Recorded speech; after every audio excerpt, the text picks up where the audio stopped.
and the whole community, perhaps 200 or 300, 400 houses on 5 and 10 acre estates, this kind of thing, just being burned to the ground. Families, everybody involved. Right. And it was because of their association with the banksters.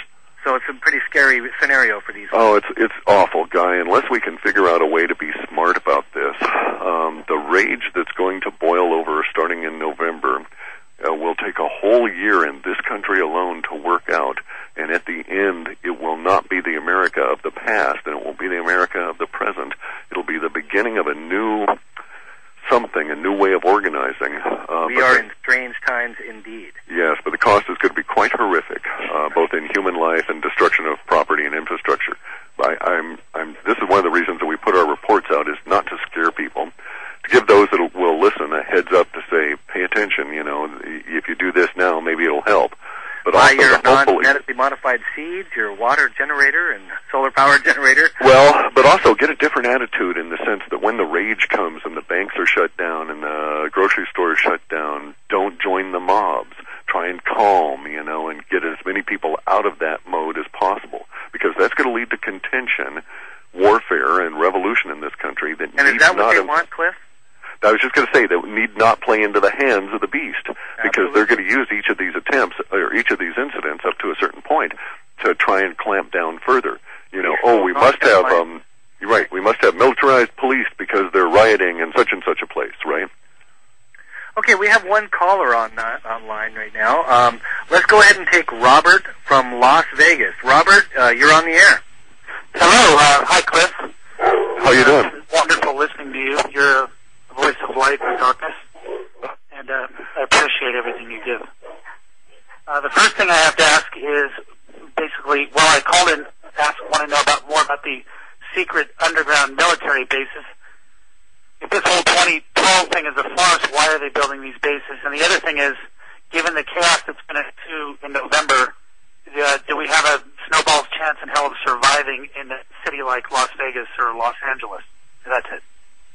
That's a very good question, Robert. Yeah, thanks for the call. That's a really good question, actually, because we're looking at a potential for places that are hard to inhabit becoming extremely hard to inhabit, like Phoenix and other areas, if the infrastructure of the grid goes down.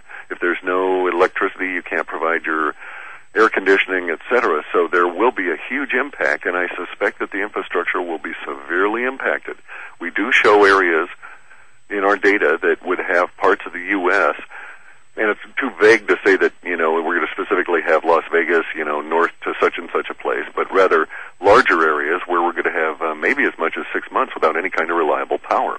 And this will be part and parcel of the death of the dollar, as we're going to get to the point where oil may scale up $500, $800, $1,000 a barrel, and we'll have a hard time getting oil with which to use to make diesel, with which to mine coal, with which to make electricity.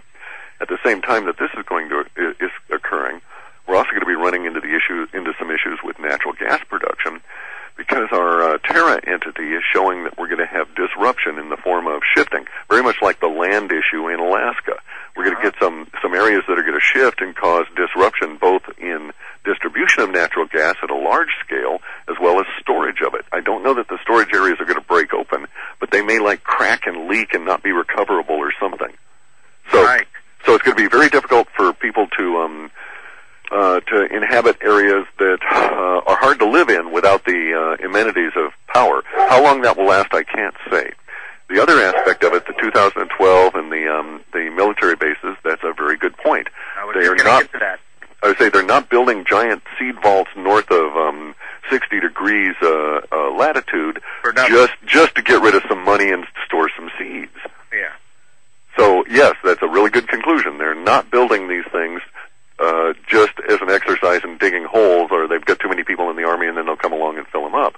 They're going to build them, and they're building them with intent to use. Yeah, something's going on, and everything is compartmentalized, and a lot of the people that should know don't know. Yes, and many of the people that say they know don't, of course, and many of the people that say they know are paid to spread disinfo, and will do so right up to the very end, because they've been promised safety and surety, which will not be delivered to them, but nonetheless, the promises are still out there for them.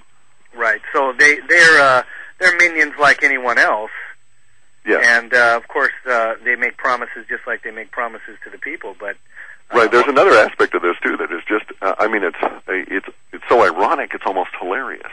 And that is, imagine a situation where you're the powers that be, and you've decided that something, which we won't even go into the whatever the something is going to occur around the year 2012, and it's best for all of us guys that are rich and powerful to build giant palaces underground in huge cities, and then take along enough of our slaves to keep us basically happy for, say, a couple of generations, right? Because that sounds pretty on target. Okay, man, we're talking about deep underground bases, but get this.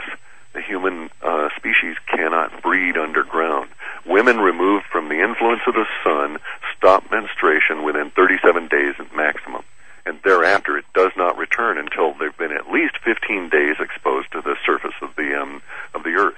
I've found reports of this from everywhere from Texas A&M studies and to some very extensive studies done in Russia. So the powers that be in Russia, there are still some at the powered money level that still believe that the deep underground bases are worthwhile. But the Russian experience is that they're a little on the freaked out side about this, and they're trying all different kinds of light therapy and everything, and so far nothing. Well, let me ask you this, Cliff. Yeah. When it comes to reproduction, the science today allows for cloning and the growth of human in tubes.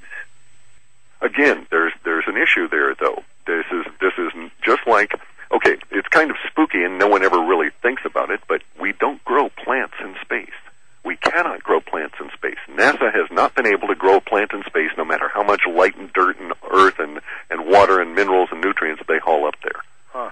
Okay, it's an energy issue. So cloning underground, you might be able to go maybe one generation or two generations, but even so, we're looking at an energetic level that does not support the continuing health and robustness of the species.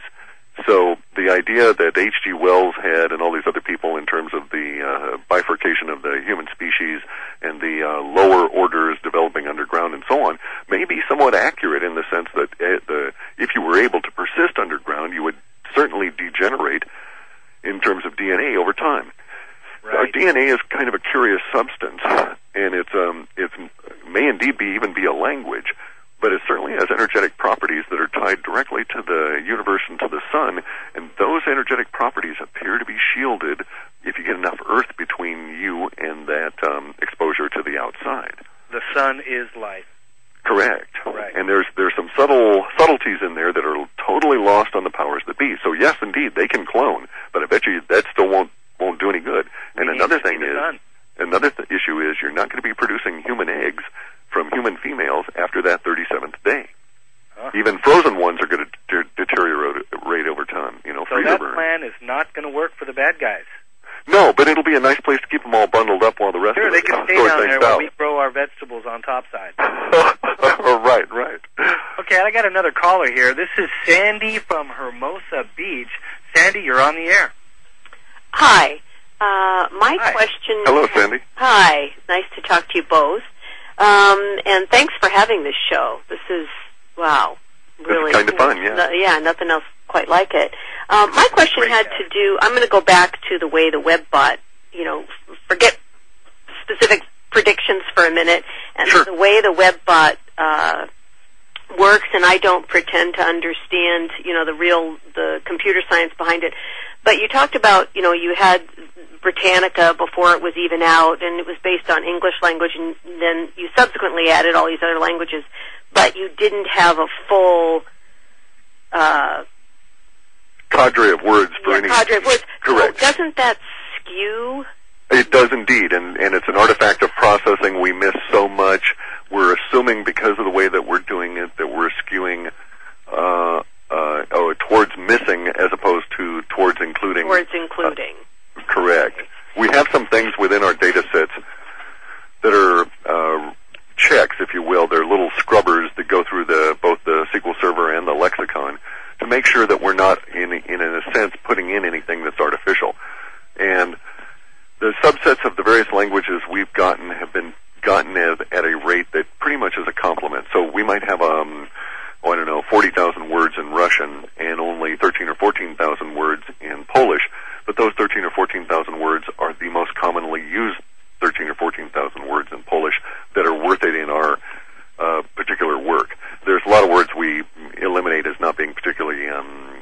valuable to us. So we have a tendency to believe that we're not adding anything. In fact, all we're really doing is missing stuff. And that seems to be borne out every time we can do